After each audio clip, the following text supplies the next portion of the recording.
বলেন রব্বে করিম, অনেক মায়া নিয়া নিয়া বানাইছি, অনেক যত্ন কইরা কইরা হাড়ি পাতিলগুলো এক একটা করে বানিয়েছি, সাজিয়েছি। আমার রব ডাক দিয়া বলেন, নুরে যত্ন করে বানানো হাড়ি পাতিলগুলা যখন একটা একটা করে লাঠি দিয়ে ভাঙতেছিলাম, ও পয়গাম্বর বলো তো দেখি তখন তোমার কাছে কেমন লেগেছে? হযরতে নূহ ডাক দিয়া বলে, রব্বে করিম, অনেক ব্যথা পেয়েছি, কষ্ট পেয়েছি, কারণ এই হাড়ি পাতিলগুলোর মধ্যে আমার অত্যন্ত পরিশ্রম আছে, অনেক মায়া আছে, অনেক যত্ন আছে, এই জন্য কষ্ট পাইছি, ব্যথা পাইছি। কিন্তু আপনি হুকুম করেছেন, না ভাঙতে পারি নাই, আপনার হুকুম শিরোধার্যের জন্য ভেঙে ফেলেছি। আমার রব ডাক দিয়ে বলেন, পয়গাম্বর নূহ, ভালো করে খেয়াল করো, সামান্য মাটির হাড়ি পাতিলগুলো যত্ন কইরা বানাইছো, তোমার কত মায়াগুলার জন্য ভাঙতে বলেছি, ভাঙতে যাইয়াও কষ্ট পেয়েছ। আমি রব যেহেতু হুকুম করেছি, ভাঙতে তুমি বাধ্য ছিলা, কিন্তু মনে মনে কষ্ট করেছ, কষ্ট পেয়েছ, ব্যথা পেয়েছ। ও পয়গাম্বর নূহ, সামান্য মাটির হাড়ি পাতিলগুলোর জন্য তোমার যদি এত মায়া হয়, বনি আদমকে অনেক মায়া করে করে আমি রব বানাইছি। বনি আদমের হাত পা গুলা ফেরেশতারে দিয়া বানাইছি। বনি আদমের কুদরতি চেহারাটা আমি রব আমার কুদরতি হাত দিয়া বানাইছি, কারণ এই চেহারা দিয়ে বনি আদম আমার কদমে সিজদা দিবে। বনি আদমকে আমি করেছি লাকাদ খালাকানাল ইনসানা ফি আহসানি তাকওয়িম, অত্যন্ত সুন্দর আকৃতি দিয়ে তাদেরকে আমি বানাইছি। আবার আরেক জায়গায় রব বলেন কোরআনে, ওয়ালাকাদ কাররামনা বনি আদম, বনি আদমকে সবচাইতে সম্মানিত করেছি আমি রব। বনি আদম বানাইছি অনেক মায়া, অনেক মমতা, অনেক ব্যথা আমার হৃদয়ে। তুমি যখন আমার কাছে দোয়া করেছ, পয়গাম্বর হিসেবে দোয়া করেছ, তোমাকে খালি হাতে ফিরাই নাই, তোমার ইজ্জত রেখেছি, সম্মান রেখেছি। এজন্য যখন মহাপ্লাবন দিয়াম একটা একটা করে বনি আদমকে পানির মধ্যে চুবাইয়া চুবাইয়া মারতেছিলাম, ও আমার নূহ, তুমি যেরকম কষ্ট পেয়েছ, তোমার থেকে হাজার লক্ষ কোটি গুণ কষ্ট আমি রব পেয়েছিলাম। সুবহানাল্লাহ। আমাদের রব আমাদেরকে এত ভালোবাসেন। আল্লাহ আল্লাহ আমি কুনদ শামস কমর, আল্লাহ আল্লাহ আমি কুনদ শজর হাজার, আল্লাহ আল্লাহ क्या मुबारक नाम है, अल्लाह अल्लाह आशिकों का काम है, ला इलाहा जुरे ला इलाहा इल्लल्लाह, ला इलाहा इल्लल्लाह, ला इलाहा। আসমান জমিন গায়রুল্লাহ, চন্দ্র সূর্য গায়রুল্লাহ, পাহাড় পর্বত গায়রুল্লাহ, মাবুদ হলেন এক আল্লাহ, লা ইলাহা জোরে লা ইলাহা ইল্লাল্লাহ, লা ইলাহা। রাষ্ট্রপতি গায়রুল্লাহ, প্রধানমন্ত্রী গায়রুল্লাহ, ঠিক কিনা বলেন? মন্ত্রী এমপি গায়রুল্লাহ, মাবুদ হলেন এক আল্লাহ, লা ইলাহা জোরে লা ইলাহা ইল্লাল্লাহ, লা ইলাহা লা ইলাহা ইল্লাল্লাহু মুহাম্মাদুর রাসূলুল্লাহ। আমাদের রব আমাদেরকে এত ভালোবাসেন। আহা, এত ভালো যিনি বাসেন, ফজরের সময় মুয়াজ্জিন যখন তার দিকে একটু ডাকেন, এই সামান্য ঘুমের মায়া আমরা ছাড়তে পারি না, ঠিক কিনা বলেন? দেখবেন 12টা 11টা পর্যন্ত ওয়াজ শুনে গিয়ে ফজর পড়ে না, আছে না নেই? এরকম ওয়াজ যদি জিন্দেগি ভর শোনে, এক পয়সার ফায়দা আছে? চিল্লা বলেন। আচ্ছা ওয়াজ কি জন্য? আমলের জন্য। ওয়াজ কিসের জন্যে? ওয়াজ শুনে যাইয়া যদি লম্বা হইয়া শুয়ে থাকে 9টা বাজে 10টা বাজে উঠে, এরকম ওয়াজ শোনার তোমার দরকার নেই। রব আমাদেরকে এত মহাব্বত করেন, আর আমরা ঘরের মহাব্বত ছেড়ে রবের মহাব্বতে মসজিদে আসতে পারি না, ঠিক কিনা বলেন? আল্লাহ আমাদেরকে তার মহাব্বতের জন্য কবুল করেন, চিল্লা বলেন হ্যাঁ আমিন।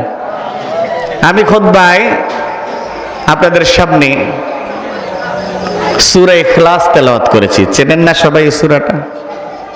কোরআন শরীফের ছোট্ট দুটি সূরা আছে, একটা হচ্ছে সূরাতুল ইখলাস আর একটা হচ্ছে সূরাতুল কাউসার। এই সূরাতুল ইখলাস এটা তাওহীদের পরিচায়ক, বলেন না কি এটা? এটা এমন একটা সূরা যেটা তাওহীদ একত্ববাদের পরিচয় বহন করে। আল্লাহ সুবহানাহু ওয়া তাআলা এই সূরার মাধ্যমে নিজের পরিচয় দিয়েছেন।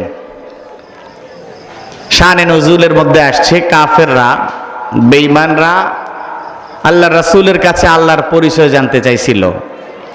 তো আল্লাহ তাআলাকে তখন জিবরিল আমিন এসে সূরাটা আল্লাহ রাসূলকে শোনায় দিয়েছেন যে তারা আল্লাহর পরিচয় জানতে চায়, আপনি তাদেরকে পড়ে শোনায় দেন। কুল হুয়াল্লাহু আহাদ আল্লাহুস সামাদ, বলেন লাম ইয়ালিদ ওয়া লাম ইউলাদ ওয়া লাম ইয়াকুল লাহু কুফুয়ান আহাদ। আল্লাহ বলেন হে আমার হাবিব আপনি তাদেরকে বলে দেন তিনি আল্লাহ এক। বলেন না তিনি আল্লাহ এক। আল্লাহুস সামাদ, তিনি কারো মুখাপেক্ষী নন। লাম ইয়ালিদ, তিনি কাউকে জন্ম দেন নাই। ওয়া লাম ইউলাদ, কারো থেকে জন্মগ্রহণ করেনও নাই। এটা হচ্ছে ওই যে ইহুদি খ্রিস্টানদের প্রশ্নের জবাব। তারা উযায়ের আলাইহিস সালামকে, ঈসা আলাইহিস সালামকে আল্লাহর পুত্র বানায় ফেলছে, নাউযুবিল্লাহ বলেন।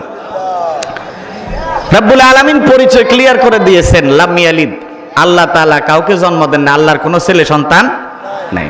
ওয়া লাম ইউলাদ, কারো থেকে জন্মগ্রহণ করেনও নাই, তার মা বাবা নেই। আল্লাহ আল্লাহই, আল্লাহর সঙ্গে কারো কোনো তুলনা চলতে পারে না।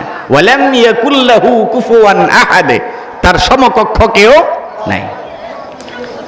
আসেন এই সূরাটার একটা ফজিলত বলে দেই, আজকে থেকে এটাকে আমল বানায় নেবেন ইনশাআল্লাহ। বলেন শোনেন, হযরতে আনাস বিন মালিক রাদিয়াল্লাহু তাআলা আনহু বলছেন, পাকিস্তানের মুফতি শফি রাহমাতুল্লাহ আলাইহি ওনার বিখ্যাত তাফসীর গ্রন্থ মারিফুল কোরআনের আলোচনায়, সূরা ইখলাসের আলোচনায় এই কয়েকটা হাদিস এনেছেন সূরা ইখলাসের ফজিলত। হযরতে আনাস রাদিয়াল্লাহু তাআলা আনহু বলেন, একদা এক ব্যক্তি রাসূলে আরবি বলেন সাল্লাল্লাহু আলাইহি ওয়াসাল্লামের কাছে এসে বলল যে ইয়া রাসূলুল্লাহ, সূরা ইখলাস এটাকে আমি অনেক মহব্বত করি। আল্লাহর নবী সাল্লাল্লাহু আলাইহি সাল্লাম বললেন এই সূরা ইখলাসের মহব্বত তোমাকে একদিন জান্নাতে প্রবেশ করায় দিবে। সুবহানাল্লাহ বলেন। হযরতে আবু হুরায়রা রাদিয়াল্লাহু তাআলা আনহু থেকে একখানা হাদিস মারিফুল কোরআনের মধ্যে মুফতি শফি রাহমাতুল্লাহ আনছেন, হযরতে তাফসীর ইবনে কাসিরের riwayat দিয়ে, বরাত দিয়ে। সেখানে বলেন আবু হুরায়রা বলতেছেন, আমরা বসেছিলাম মসজিদুন নববীতে, নবীজি আলাইহিস সালাম এসে আমাদেরকে বললেন তোমরা সবাই একত্রিত হও, আমি তোমাদেরকে কোরআনের 1/3 শোনাবো। অর্থাৎ 10 পারা। 1/3 কয় পারা? পুরা কোরআন শরীফ কয় পারা বলেন না? 30 পারা। তো 3 ভাগের 1 ভাগ কত হয়? 10 পারা। নবীজি বললেন আমি তোমাদেরকে কোরআনের 1/3 তেলাওয়াত করে শোনাবো, একটু একসাথ হও, জমা হও। আবু হুরায়রা বললেন আমরা সবাই একসাথ হলাম, নবীজি আমাদেরকে সূরা ইখলাস তেলাওয়াত করে শোনালেন। সুবহানাল্লাহ বলেন। তার মানে হলো সূরা ইখলাস পুরা কোরআনের 3 ভাগের 1 ভাগ। সুবহানাল্লাহ বলবেন না? এজন্য আমরা যে কোনো ইসালে সাওয়াবের দোয়া করতে বা যে কোনো সময় বলি 3 বার সূরা ইখলাস পড়েন, তার মানে 3 বার পড়লে পুরা কোরআন খতমের সওয়াব। সুবহানাল্লাহ। আরো আস্তে কোন পড়বেন না ইনশাআল্লাহ? আজকে থেকে পড়বেন তো ইনশাআল্লাহ? লস আছে নি কোনো? কি বলে লস তো নাই। এমনিই তো মান কারাআ হারফাম মিন কিতাবিল্লাহ, আল্লাহ রাসূল বলেছেন যে ব্যক্তি আল্লাহর কিতাব থেকে একটা হরফ তেলাওয়াত করবে, মান কারাআ হারফাম মিন কিতাবিল্লাহ, আল্লাহর কিতাব থেকে যে ব্যক্তি একটা হরফ তেলাওয়াত করবে, ফালাহু হাসানা, তার জন্য 1 নেকি, ওয়াল হাসানাতু বিআশরি আমসালিহা, আর এই 1 নেকি 10 নেকির সমান। সুবহানাল্লাহ বলেন। তার মানে 1 হরফ তেলাওয়াত করলে কয় নেকি? 10 নেকি। সুবহানাল্লাহ বলেন। এরপরে আরেক riwayতের মধ্যে আসছে নবীজি সাল্লাল্লাহু আলাইহি সাল্লাম বলেছেন, যে ব্যক্তি সকাল সন্ধ্যা 3টা সূরা তেলাওয়াত করে। কয়টা সূরা? একটা হচ্ছে সূরাতুল ইখলাস কুল হুয়াল্লাহ, আরেকটা হচ্ছে সূরাতুল ফালাক, আরেকটা হচ্ছে সূরাতুন নাস। ফজরের পরে একবার, মাগরিবের পরে একবার। আল্লাহ সুবহানাহু ওয়া তাআলা, আল্লাহর রাসূল সাল্লাল্লাহু আলাইহি সাল্লাম বলেন সে জান্নাতে যাবে। সুবহানাল্লাহ বলেন। আল্লাহর নবী বলেছেন তোমরা শুতে যাওয়ার আগে, ঘুমোতে যাওয়ার আগে 3টা সূরা পড়া ছাড়া ঘুমাইও না। আজকে থেকে আমলটা করবেন তো ইনশাআল্লাহ। আচ্ছা, সূরা 3টা কি কঠিন না সহজ? পারেননি সবাই? পারতে হবে, শিখবেন। আজকে থেকে আমলটা চালু করে দেন। তা আমি বলতেছিলাম সূরাতুল ইখলাস এটা তাওহীদের পরিচায়ক।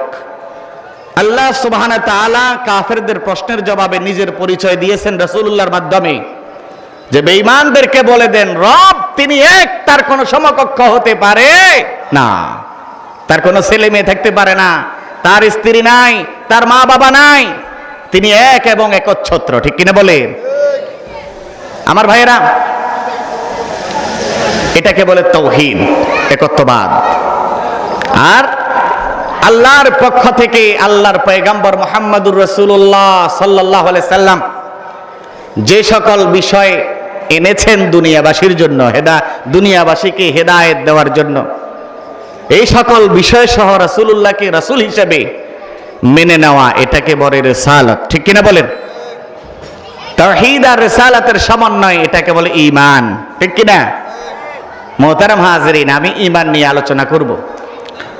যে হাদিসখানা আপনাদের সামনে তেলাওয়াত করেছি, হাদিসের মধ্যে নবীজি বলেন, শোনেন, আল্লাহর নবী সাল্লাল্লাহু আলাইহি সাল্লাম বলেন আল ঈমানু বিদউন ওয়া সাবউনা শুবা। ঈমানের 70টিরও অধিক শাখা প্রশাখা আছে। এরপরে বলেন ফা আফদালুহা কাউলু লা ইলাহা ইল্লাল্লাহ। এই 77টি বা 70টিরও অধিক শাখা প্রশাখার মধ্যে সবচাইতে ফজিলতওয়ালা শ্রেষ্ঠ হচ্ছে লা ইলাহা ইল্লাল্লাহ বলা।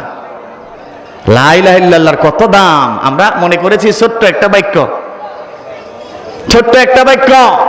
এটা ছোট না, এটা একটা মহা বিপ্লবের নাম। ঠিক কিনা বলেন?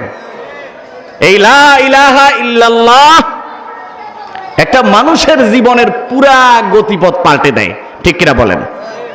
100 বছরের কাফের, মুশরিক, কুফর শিরিকের অন্ধকারে নিমজ্জিত ছিল, কিন্তু শেষ জীবনে এসে রবের চিন্তা মাথায় ঢুকেছে, পরকালের ভয় মাথায় এসেছে, পড়ে ফেলেছে রবের ভয়ে লা ইলাহা ইল্লাল্লাহু মুহাম্মাদুর রাসূলুল্লাহ। বলেন তার পেছনের 100 বছরের সকল কুফর শিরকের যাবতীয় গুনাহ মাফ সাফ করে দিয়ে আল্লাহ তাআলা তাকে পুরা পরিচ্ছন্ন করে দেন। সুবহানাল্লাহ বলেন। এটা হচ্ছে কালিমায়ে তাইয়্যিবা। এটার এত দাম। একটা মানুষকে মুহূর্তের মধ্যে জাহান্নামের একেবারে নিম্ন স্তর থেকে টেনে এনে জান্নাতের আলা দরজায় পৌঁছে দেয় যেই কালিমাটি, সেটার নাম কি? জোরে বলেন, লা ইলাহা ইল্লাল্লাহ। আমার ভাইয়েরাম, খায়বারের যুদ্ধের সময় নবীজি সাল্লাল্লাহু আলাইহি ওয়াসাল্লাম খায়বারের দুর্গ আক্রমণ করেছেন। কয়েকদিন যাবত অবরোধ করে রেখেছেন দুর্গ। খায়বারের দুর্গের ভেতরে ইহুদিরা অবস্থান করতেছি। ইহুদিদের বিরুদ্ধে যুদ্ধ করার জন্য নবীজি সাহাবায়ে কেরামের বিশাল সেনাবাহিনী নিয়ে সেখানে অবরোধ করেছেন। কয়েকদিন চলছে অবরোধ। হঠাৎ একদিন খায়বারের দরজা দিয়ে, দুর্গের গেট দিয়ে একজন রাখাল অনেকগুলা ছাগল নিয়ে বের হয়েছে ছাগল চড়ানোর জন্য। ছাগল চড়াইতে গেটের বাইরে এসে দেখে মুসলমানদের বিশাল সেনাবাহিনী দুর্গ ঘেরাও করে আছে। ওই রাখাল আগে থেকেই শুনেছে ইয়াসরিব বা মদিনা থেকে বিশ্বের সারা পৃথিবীতে যেই ব্যক্তিটার নাম বেশি চর্চিত হচ্ছে মুহাম্মদ সাল্লাল্লাহু আলাইহি সাল্লাম, সেই মুহাম্মদে আরবি দুর্গ জয় করার জন্য এখানে আসবেন। সেই ইহুদি রাখাল আগে থেকেই জানতে পেরেছিল। দুর্গের বাহিরে যখন দেখতে পেল সেনাবাহিনী দাঁড়ানো আছে, রাখাল একজন সেনাবাহিনীর কাছে যায় বলতেছে, এই উদ্দেশ্যেই অনেক আগ থেকে ইচ্ছা ছিল মুহাম্মদ আরবিকে একটু নিজের চোখে দেখবে, কারণ এই মহামানবের কথা গোটা পৃথিবীর মানুষ প্রশংসা করতেছি, যার বিজয়ের দামামা গোটা পৃথিবীতে বাজতেছি। মুহাম্মদ নামটা শুনলে পৃথিবীর বড় বড় সুপার পাওয়ার গুলো থরথর করে কাঁপে, ঠিক কিনা বলেন?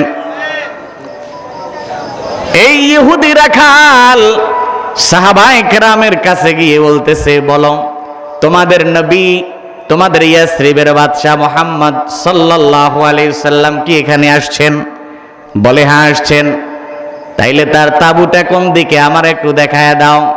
অনেক দিন যাবত মনে বড় আশা, ইয়াসরিবের বাদশাহ দেখব। এই বাদশার অত্যন্ত সুনাম শুনেছি, যশ খ্যাতি শুনেছি, না জানি এই বাদশাহ কত মহান হয়, এই বাদশার কত নামি দামি তাবু হয়, এই বাদশার সিংহাসনটা না জানি কত দামি হয়, এই বাদশার তাবুর সামনে কত চৌকস দারোয়ান দাঁড়ানো থাকবে, এই বাদশার খেদমতের জন্য সুন্দরী রমণী কত দাসী থাকবে। এটা মনে মনে ইহুদি যেই রাখাল সে চিন্তা করেছে, আজকে সেই বিশাল বাদশাকে নিজের চোখে একটু দেখব। একজন সেনা সাহাবায়ে কেরামদের মধ্য থেকে ইশারায় নবীজি সাল্লাল্লাহু আলাইহি ওয়াসাল্লামের তাঁবুটা দেখায় দিছে। কাঁপতে কাঁপতে অনেক দোদুল্যমানতার মধ্যে পড়ে সেই তাঁবুর সামনে রাখাল আস্তে আস্তে গিয়েছে। মনে ভয়ও আছে, আবার আকাঙ্ক্ষাও আছে দেখার। যায়া দেখে সামান্য একটা জরাজীর্ণ তাঁবু। সুবহানাল্লাহ বলেন। মনে করেছিলাম তাঁবুর সামনে কত চৌকস দারোয়ানগুলো তাঁবু পাহারা দিবে, কিন্তু একজন পাহারাদারও নাই। তাঁবুর কাপড়টা সরাইয়া ভিতরে ঢুকছে, ঢুইকা দেখতেছে কোনো খাদেম নাই, কোনো দাস দাসী নাই, সামান্য একটা খেজুর পাতার বিছানার মধ্যে ইয়াসরিবের বাদশাহ মুহাম্মাদুর রাসূলুল্লাহ সাল্লাল্লাহু আলাইহি ওয়াসাল্লাম বসে আছেন, যার চেহারা থেকে নূর চমকাচ্ছে। এত সুন্দর আর সুশ্রী চেহারা, পুরা তাবু তার চেহারা মোবারকের আলোয় আলোকিত হয়ে গেছে। আস্তে আস্তে করে সামনে যায় বলতেছে, আপনি কি মুহাম্মদ? বলে হ্যাঁ আমি মুহাম্মদ। আপনি কি আসছেন ইহুদিদের বিরুদ্ধে যুদ্ধ করার জন্য? বলে হ্যাঁ আসছি। আচ্ছা, আপনার ব্যাপারে অনেক শুনেছি, আগে বলেন আপনার উদ্দেশ্য কি, কোন উদ্দেশ্যে আসছেন, আপনার পয়গাম কি, আপনার দাওয়াত কি, মিশন কি, ভিশন কি? আল্লাহর নবী বললেন, আমার একটাই দাওয়াত, একটাই মিশন আর ভিশন, সেটা হচ্ছে, জোরে বলেন, লা ইলাহা ইল্লাল্লাহু মুহাম্মাদুর রাসূলুল্লাহ। দুনিয়ার কারো দাসত্ব চলবে না, দুনিয়ার কারো পূজা চলবে না, একমাত্র দাসত্ব হবে কার? আমার মিশন এটাই। আমি চাই সবাই এই কালিমার পতাকার নিচে চলে আসুক, আমি এটাই চাই। রাখাল ডাক দিয়ে বলেন, ইয়া রাসূলুল্লাহ, আমি যদি আপনার এই কালিমার দাওয়াত গ্রহণ করি তাহলে আমার পরিণতি কি হবে?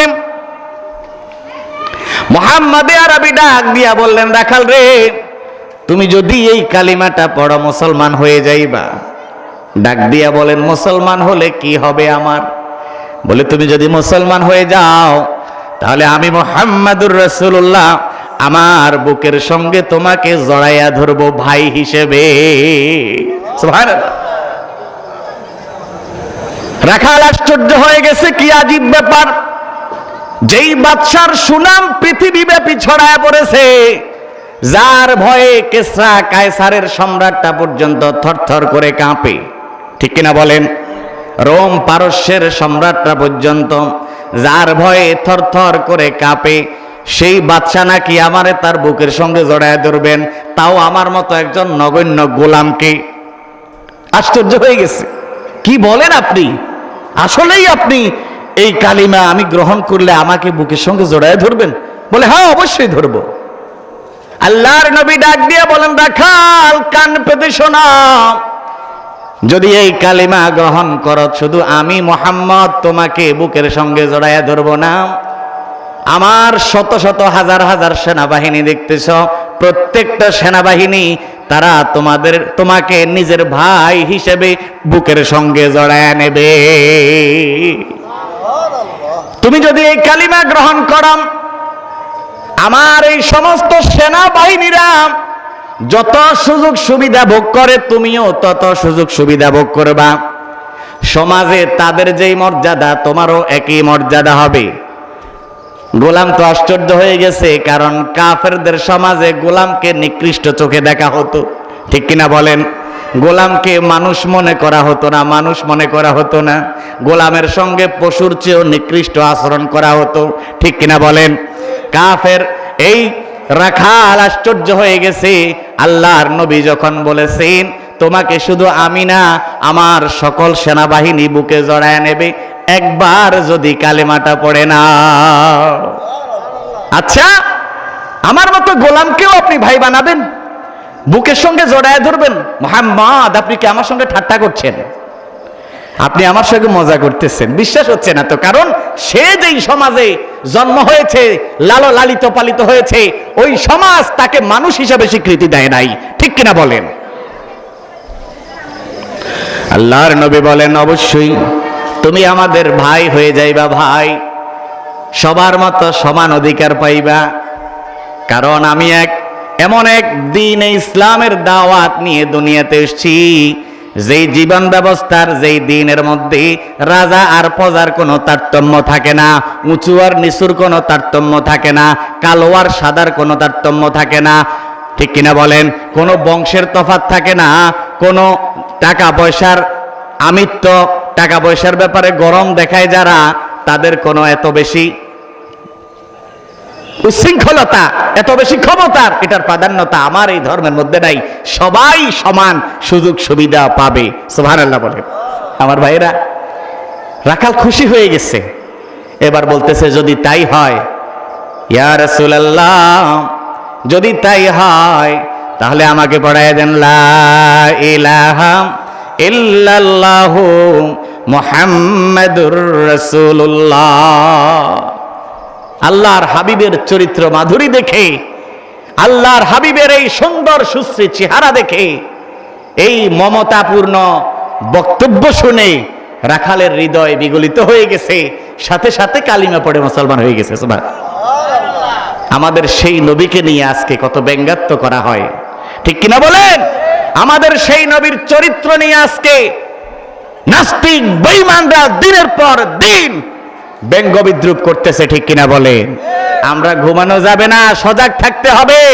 যদি ঘুমায়া যান তো এই তসলিমা নাসরিন যদিও এই দেশে নাই, তার ডিম ফোটা বাচ্চাগুলা ঠিকই আছে, মাঝে মধ্যে একটু ঠুস মারে ইমানদারদের ইমান পরীক্ষা করার জন্য। চিল্লায়া বলেন ঠিক কিনা? আমাদেরকে সজাগ থাকতে হবে।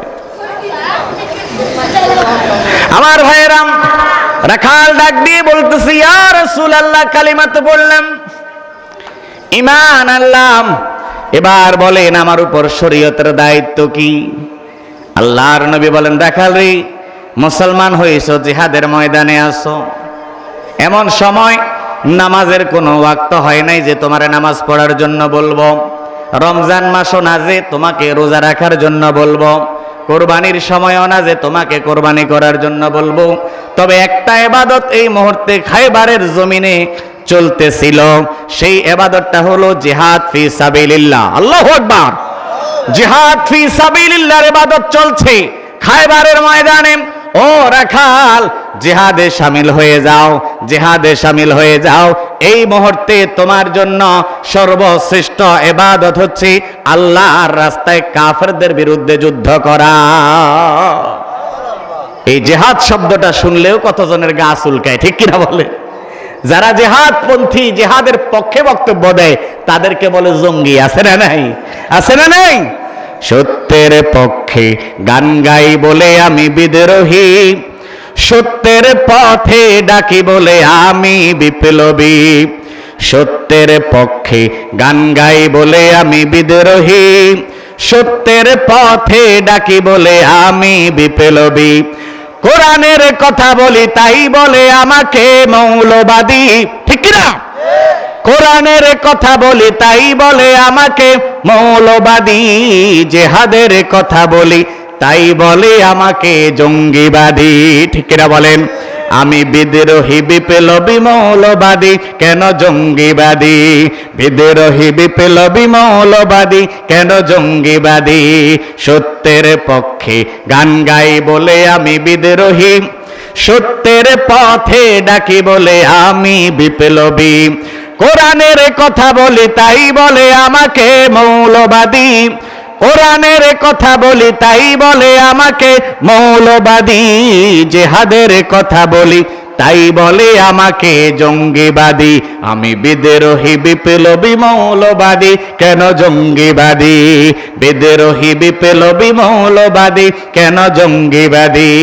জন্মের পরে কানে আজান কি দেয়নি, তুমি মৌলবাদী ছাড়া হওনি, ঠিক কি না? হইতেও লাগে, মরতেও লাগে, আবার জোড়া লাগাইতেও লাগে, ঠিক কিনা বলে? যদি জোড়া লাগানোর সময় মৌলবী না যায় তো সারা জীবন জেনা করতে হবে, ঠিক কিনা? খবরদার।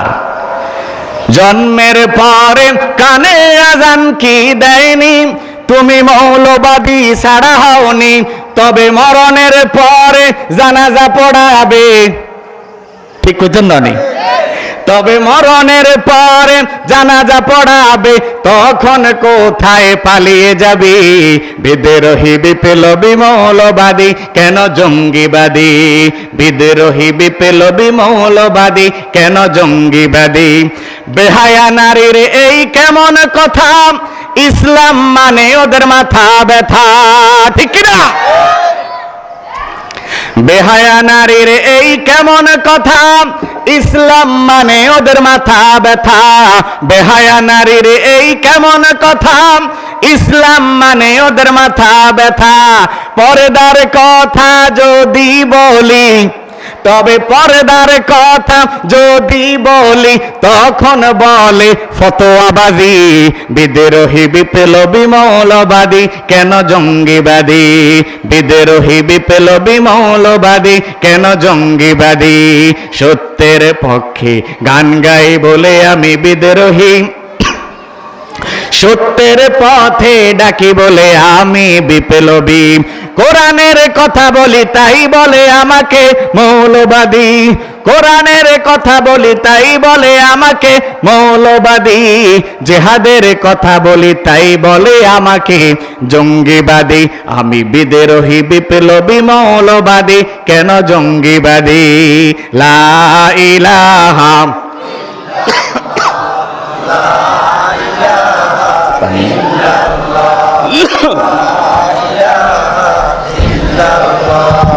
লা ইলাহা লা ইলাহা